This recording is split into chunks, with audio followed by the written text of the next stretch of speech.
Eu saúdo os irmãos com a graça e a paz do nosso Senhor.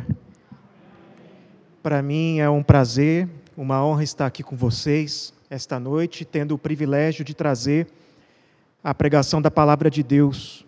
Trago também as saudações da Congregação Presbiteriana de Mariporã, que é a igreja que eu hoje pastoreio e que os nossos irmãos passam a fazer parte também. Meus irmãos, hoje é um dia festivo, não é? É um dia de festa, porque nós estamos no domingo logo após o Natal, tempo cercado de duas festas, a festa da véspera de Natal, a festa da véspera de Ano Novo, momento em que muita gente celebra, muita gente comemora, faz ceia em casa. Também é festa porque é dia da celebração da SAF, é isso mesmo? Não, né? Mas foi naquele dia que... entendi. Mas é um tempo de festa de todo jeito. E eu quero ler para vocês um texto que fala um pouco disso. Vamos ler o texto de João, capítulo 7, versículos 37 a 44. João, capítulo 7, versículos 37 a 44.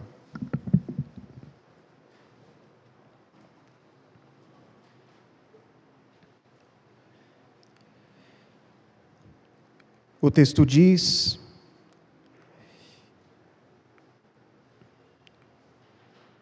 no último dia, o grande dia da festa, levantou-se Jesus e exclamou: se alguém tem sede, venha a mim e beba. Quem crer em mim, como diz a Escritura, do seu interior fluirão rios de água viva.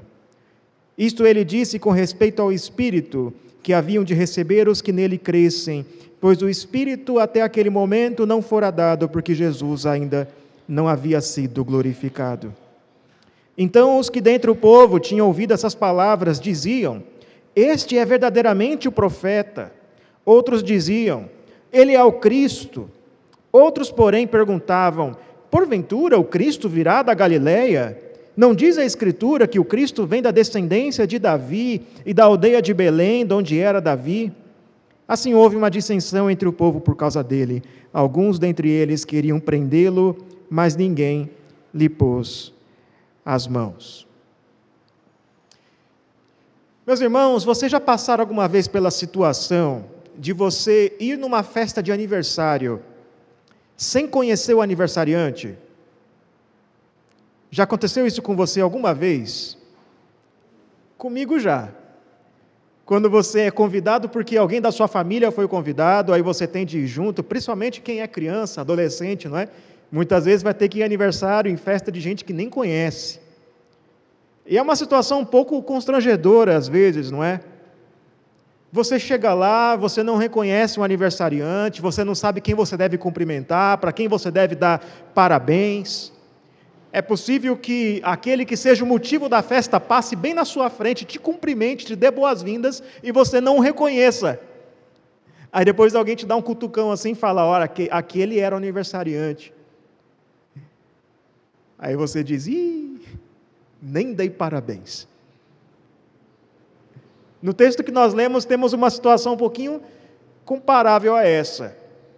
O contexto aqui era a festa dos tabernáculos. Era uma das festas dos judeus.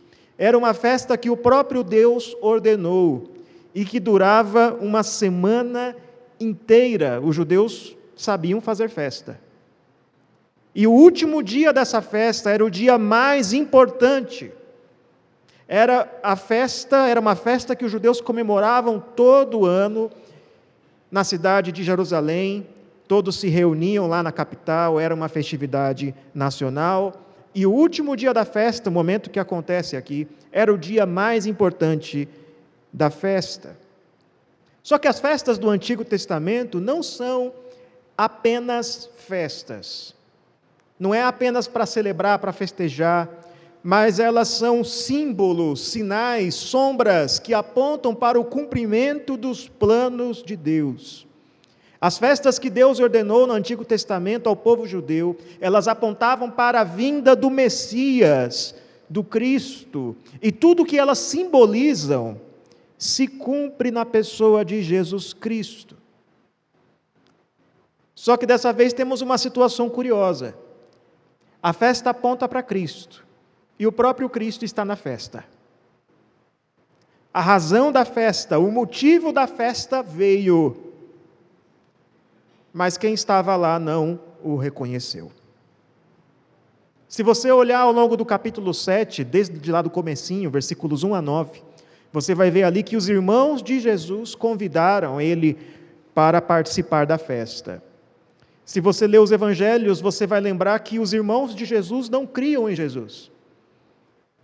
Os irmãos de Jesus não acreditavam que ele era o Messias. Eles convidaram Jesus meio que num tom de deboche, meio que zoando Jesus.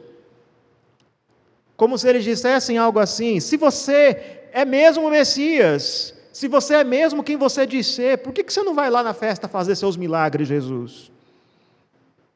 Vai lá, vai aparecer. Mas Jesus sabia que ainda não era chegado o seu tempo. Ele sabia que assim que aparecesse em público, o mundo se voltaria contra ele, que viria toda a oposição e perseguição que sabemos que ele sofreu. Porque é o que acontece quando você confronta o pecado das pessoas. As pessoas não gostam de ter seus pecados confrontados. Então Jesus diz para os seus irmãos: vão vocês, pode ir na festa. Eu não vou não. Mas depois Jesus decide ir sozinho, só que ele vai discretamente. Ele vai sozinho, sem chamar atenção. E na festa, mesmo Jesus indo discretamente, ele não conseguia não chamar atenção. Mesmo não fazendo barulho, pelo pouco que ele fala, as pessoas já começam a ficar admiradas, já começam a se reunir em volta dele, os fariseus começam a ficar incomodados. Jesus fala e a multidão se admira, e os líderes religiosos que não criam em Jesus até mandam prendê-lo. É o que acontece no capítulo. Até que chega o último dia, o dia mais importante, o dia mais emocionante da festa, e nesse dia, Jesus, o motivo da festa, se levantou e fez um convite a todos em voz alta. Mas os que estavam na festa não receberam o seu convite, não aceitaram o seu convite. Então tem duas coisas nesse texto que eu quero me atentar com você. A primeira é o convite de Jesus. E a segunda coisa é a resposta indecorosa, a resposta mal educada na multidão. Então, em primeiro lugar, o convite de Jesus, o convite gracioso de Jesus, nos versículos 37 a 39, veja aí comigo. Era o último dia da festa dos tabernáculos, Jesus se levanta, então ele diz em voz alta, ele profere um discurso em voz alta para todo mundo ouvir. Ele diz: se alguém tem sede, venha a mim e beba. Mas o que isso significa? Para entender o que isso significa, é importante entender como era a festa dos tabernáculos, o que ela simbolizava. A festa dos tabernáculos, ela lembra o tempo em que o povo de Israel, após a libertação do Egito, habitaram em tendas, habitaram em barracas no deserto. E ali no deserto eles foram alimentados por Deus. Quando tinham fome, caía a comida do céu. Quando tinha sede, saía a água da rocha. É esse o símbolo da festa. Então nessa festa era assim, o povo ia até Jerusalém e durante essa semana eles viviam em tendas, eles montavam barracas e ali permaneciam durante os 8 dias da festa e levavam ofertas e sacrifícios a Deus.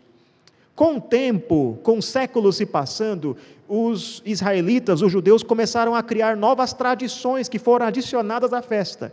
Assim como o Natal, não é? A festa do Natal começou a ter tradições adicionadas, árvore de Natal, luzes de Natal e tudo mais. E assim foi. E uma das tradições que os judeus criaram foi que no último dia eles faziam uma espécie de procissão. Quem já viu procissão dos católicos, saem caminhando na rua de um lado para o outro, não é? Eles faziam uma espécie de procissão.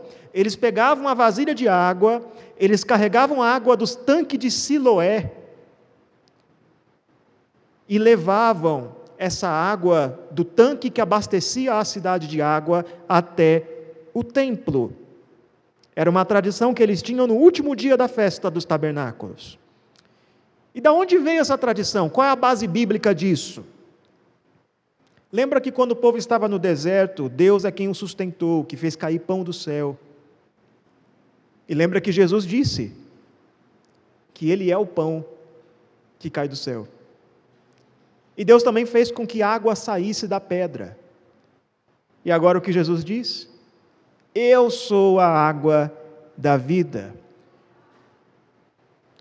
E essa tradição dos judeus também está amparada por diversas profecias do Antigo Testamento. Muitos profetas que escreveram o Antigo Testamento tinham em suas visões, eles tinham visões e escreviam a respeito delas, de um momento em que Deus faria com que correntezas de água saíssem do templo do Senhor. O que é interessante porque você não tem correntezas de água em Jerusalém, lá não tem rio. Zacarias capítulo 14, versículo 8, diz assim: naquele dia também sucederá que correrão de Jerusalém águas vivas, metade delas para o mar oriental e a outra metade até o mar ocidental. No verão e no inverno sucederá isto. Jerusalém era uma cidade que não tinha rios, era uma cidade abastecida por um tanque que vinha de fora, não tinha rio lá dentro, um tanque que foi construído pelo rei Ezequias. Então essa promessa diz respeito não a uma realidade física, mas a uma realidade futura espiritual. Haveria um dia em que Deus derramaria o seu Santo Espírito, em que Deus iria restaurar o seu povo de tal maneira que eles teriam uma fonte inesgotável de água, água como daqueles rios que saíam do Éden. Lembra que no jardim do Éden tinham 3 rios? Então eles vão ter isso de volta. E essa água não vai sair de Jerusalém, mas não vai ficar só em Jerusalém, mas vai se espalhar por todas as nações. Esse é o símbolo de uma realidade espiritual. E o que Jesus está dizendo é que Ele é o cumprimento disso. Justamente no dia que o povo se lembrava disso, levava a água do tanque de Siloé até o templo, lembrando do dia que Deus saciou a sede daquele povo, fazendo água sair da rocha, que eles lembram que Deus prometeu que um dia fontes de água sairiam do templo. Jesus chega e diz: tudo isso é sobre mim, eu sou a água viva, eu sou a fonte, Ele é a fonte de água da vida. Jesus Cristo é Deus conosco, Ele é o templo de Deus no meio do povo, Ele é a habitação de Deus, Emanuel, Deus conosco. É de Jesus que flui a salvação, a redenção. Crendo em Jesus, nós recebemos o derramar do Espírito Santo. Então Jesus é o verdadeiro significado da festa dos tabernáculos, porque Ele é o Deus que veio habitar conosco, que fez tenda entre nós. Que assim como no deserto Deus andou com o seu povo, na coluna de nuvem, coluna de fogo, sustentou com pão e água, agora Jesus veio morar conosco e nos prover vida eterna. E Jesus faz um convite: venham a mim. E eu quero que você se atente a isto, é um convite aos sedentos, é um convite a quem tem sede, a todos aqueles que percebem a sua necessidade, a sua aridez espiritual, que entendem que estão mortos em seus delitos e pecados e precisam de vida. Somente aqueles que têm o discernimento do Espírito Santo, que agiu em seu coração e lhes fez perceber essa necessidade, são aqueles que aceitam o convite. Aqueles que acham que não têm sede, que pensam que não precisam de água, esses não aceitam o convite. Se atente também para isto, é um convite simples: venha até mim e beba. Não há nenhum pré-requisito, a água é de graça, não precisa pagar por ela, nenhuma obra é necessária, somente confiança, fé em Jesus Cristo. Por isso ele diz: todo aquele que crê em mim. Se você quiser ter acesso a essa fonte inesgotável de vida, que vai te saciar, que nunca acaba, que te dá vida eterna, basta crer em Jesus Cristo. Perceba também que é um convite com uma promessa. Tem uma promessa atrelada ao convite. Quem crê, do seu interior fluirão rios de água viva. Quem crê em Jesus Cristo recebe o Espírito Santo, tem vida eterna, tem consolação, satisfação, tem vida em si mesmo. É uma promessa que diz respeito ao Espírito Santo. Como o próprio João explica aqui, o evangelista, o apóstolo João explica que se trata da promessa do Espírito Santo. Na Escritura, muitas vezes, a água é usada para representar, como símbolo que representa o Espírito Santo. Você tem isso lá em Isaías 44, versículo 3. Porque derramarei água sobre o sedento, e torrente sobre a terra seca. Derramarei meu Espírito sobre a tua posteridade, e a minha bênção sobre os teus descendentes. Percebe o paralelismo? Derramarei água, derramarei o Espírito. É do Espírito Santo que ele está falando aqui, que vem depois da ressurreição, da glorificação de Jesus Cristo. Depois que ele ascende aos céus, ele envia o seu Consolador, que nos capacita a continuar a obra de Cristo. Então, se você crê em Jesus Cristo, você recebe o Espírito Santo, que é o modo como Deus habita. Deus habita no meio do seu povo, na pessoa do Espírito Santo, que nos dá uma nova inclinação, um novo desejo, uma vontade de servir a Deus, que transborda em nossa vida de modo que nós servimos a outros, que nos dá um reservatório de graça, que nos capacita a perdoar, que nos capacita a pregar, que nos capacita a servir, que não se esgota. É por isso que do interior de quem crê em Jesus, flui rios de água viva. Você é vivificado pelo poder do Espírito Santo, e se você creu em Jesus Cristo, isso é verdade em sua vida. Você é capaz de servir a Deus, não porque você é inteligente, não porque você tem talentos, mas pelo Espírito Santo, que é um privilégio aos crentes. Aqueles que beberam da fonte da água da vida recebem satisfação duradoura, vida eterna, salvação. Tem dentro do seu coração um amigo que sempre vai lhe consolar com a palavra de Deus. Esse é o convite de Jesus. Venha até mim, não precisa comprar nada. E receba o dom do Espírito Santo. Jesus fez o convite, mas o convite foi rejeitado pela multidão. É isso que você vê nos versículos 40 a 44, acompanhem comigo. Ele recebeu do povo uma resposta indecorosa. O anfitrião da festa, o motivo da festa estava lá, mas o povo não o reconheceu. O convite de Jesus gerou diferentes reações, e essas reações é o que nós vemos nos versículos seguintes. Alguns, ao ouvirem o que Jesus falou, disseram: este é o profeta. E o profeta, esse termo, essa expressão, o profeta, faz referência a uma promessa que se encontra lá em Deuteronômio, capítulo 18, versículos 15 a 18, que Deus diz a Moisés que vai levantar depois de Moisés um que é semelhante a ele, um profeta, em cuja boca ele porá as suas palavras e que falará tudo o que Deus ordenar. Então Deus promete que um dia mandará um profeta superior a Moisés, que vai ter com Deus a mesma intimidade que Moisés teve com Deus, que vai falar as palavras vindas de Deus. E sim, é verdade, Jesus é esse profeta.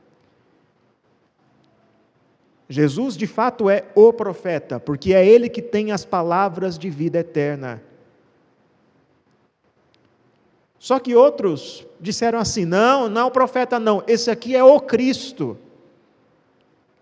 Cristo é uma palavra grega que significa ungido.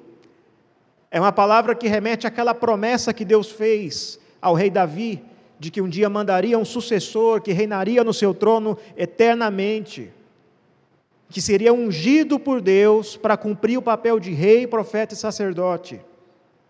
E é verdade, Jesus é de fato o Cristo. Ele é o filho de Davi, o ungido de Deus, que reina para sempre no trono dos céus. Mas note que confusão eles fizeram aqui. Alguns dizem, ele é o profeta. Outros dizem, ele é o Cristo. O que eles não consideram é que as duas profecias do Antigo Testamento se referem à mesma pessoa. Eles têm o seu próprio entendimento, as suas próprias expectativas sobre quem deveria ser o profeta, sobre quem deveria ser o Messias, o Cristo, e Jesus não se encaixava nas suas expectativas. Jesus não se encaixava naquilo que eles esperavam que fosse. E quantas pessoas não rejeitam a Cristo ou adoram um falso Deus, um falso Cristo, porque o verdadeiro Jesus não se encaixa em suas expectativas? Os judeus esperavam um Messias que lhes trouxesse libertação política, que resolvesse o seu problema imediato, que derrotasse os romanos e desse aos judeus o domínio sobre as nações. E quantas pessoas não nutrem expectativas como essas? Eu quero um Deus que me livre dos meus problemas, que resolva a minha doença, que me dê bênçãos materiais, que sirva a meus propósitos políticos, ideológicos, profissionais, existenciais, que me faça eu me sentir bem, que me dê paz no coração, que me exalte. Mas Jesus não se encaixa nas nossas expectativas, Ele não vai se encaixar em nenhuma caixinha feita por nós. Ele é Jesus Cristo, o Filho de Deus, que vem com o propósito de glorificar o Pai. Ele é quem Ele é. Ele é como Deus o revelou. Outros reagiram assim, outros homens disseram assim: ele não pode ser o Cristo, porque não tem como o Cristo vir da Galileia. A Bíblia diz que o Cristo virá de Belém, da cidade de Davi, que ele vai ser um descendente de Davi. E olha, mais uma vez, eles não estão errados. Eles sabem ler a Bíblia. A Bíblia de fato diz que Jesus, que o Cristo vem de Belém, como diz lá em Miqueias capítulo 5, versículo 2, texto muito lido no tempo de Natal. E tu, Belém Efrata, pequena demais para figurar como grupo de milhares de Judá, de ti me sairá o que há de reinar em Israel, e cujas origens são desde os tempos antigos, desde os dias da eternidade. Então, novamente, aqueles homens leram certo. A leitura bíblica deles está correta. O Cristo de fato vem de Belém, e de fato Jesus nasceu em Belém. Jesus é descendente de Davi. Só que a multidão ignorava isso. Eles rejeitaram o convite de Jesus, não porque eles não conheciam a Bíblia, eles conheciam a Bíblia. Eles rejeitaram o convite de Jesus porque eles não conheciam Jesus.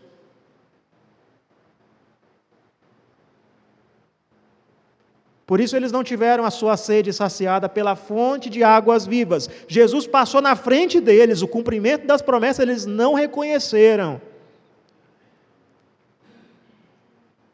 E quantas pessoas, meus irmãos, não leem a Bíblia, lê a Bíblia, lê a Bíblia inteira todo ano, participa de conferências teológicas, faz curso de teologia, lê muitos livros, assiste muitas pregações, tem um conhecimento intelectual a respeito de Deus, gosta de discutir teologia com os outros, ficar brigando na internet por causa de teologia, mas não conhecem a Jesus. não tem um relacionamento pessoal com Cristo, sabe todos os detalhes de todas as discussões teológicas, mas poucos sabem a respeito de quem Deus é. Comemora o Natal. É bom comemorar o Natal, devemos fazer isso mesmo. Mas conhecendo a Cristo. Veja que eles acertaram na teologia. Jesus de fato é o profeta, Jesus de fato é o Cristo, Jesus nasceu em Belém. Mas eles não conhecem Jesus. E por isso rejeitam Jesus. O convite de Jesus causa uma dissensão entre o povo, versículo 43. Então alguns conspiram para prender Jesus. Jesus causa divisão. Ninguém fica indiferente diante da mensagem de Jesus. É impossível ficar indiferente diante de tal mensagem. Porque o convite que ele faz é grande demais. Ele de fato é a água que mata a sede, que sacia a sede de nossa alma. Ele oferece vida eterna aos sedentos, mas aceitar esse convite requer admitir que estamos com sede, que precisamos, que temos pecados que necessitam ser perdoados e tratados em nossa vida. Outra metáfora que João usa é que Jesus é a luz do mundo. E o que acontece quando a luz vem sobre as trevas? O que estava nas trevas é revelado. Aquilo que estava oculto é exposto. Os pecados se colocam à mostra. E quando isso acontece, tem gente que recebe o convite de Cristo. Mas tem pessoas que não gostam nem um pouco disso. E rejeitam o convite e se opõem a Jesus. É por isso que Jesus diz isso no começo do capítulo 7, versículo 7. Não pode o mundo odiar-vos, mas a mim me odeia, porque eu dou testemunho a seu respeito de que suas obras são más. É por isso que o mundo odeia Jesus. Jesus confronta os pecados e ninguém gosta de ouvir que é pecador. É por isso que a sua mensagem causa divisão e atrai oposição e perseguição.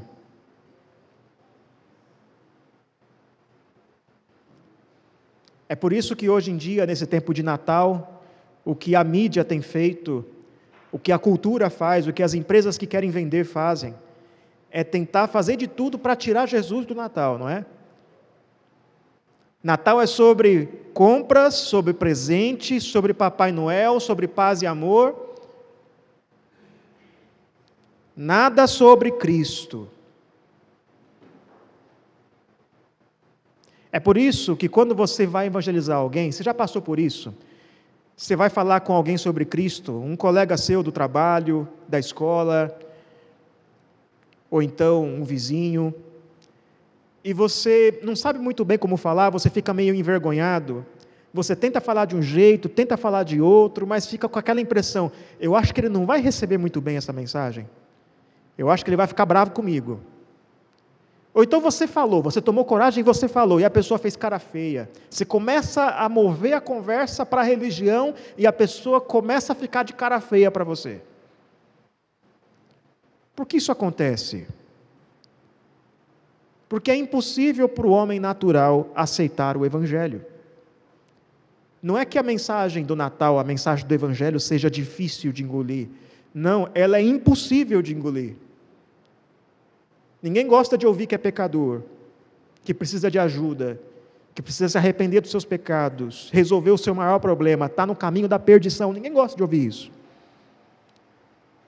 Mas você deve pregar mesmo assim. Porque o que é impossível para o homem é possível para Deus. Porque o Espírito Santo é quem convence os pecadores, que muda os corações, que faz os homens responderem ao Evangelho. Nós pregamos o Evangelho porque nós cremos em milagre, e o maior milagre de todos é quando alguém se converte a Cristo, quando Deus muda um coração. Aqui nós vemos a multidão rejeitando o convite de Cristo, mas se um dia você aceitou esse convite, se você está aqui hoje, é membro dessa igreja, é porque você aceitou esse convite. E não porque você é mais esperto que eles, porque eles eram bem espertos. Mas porque Deus mudou o seu coração.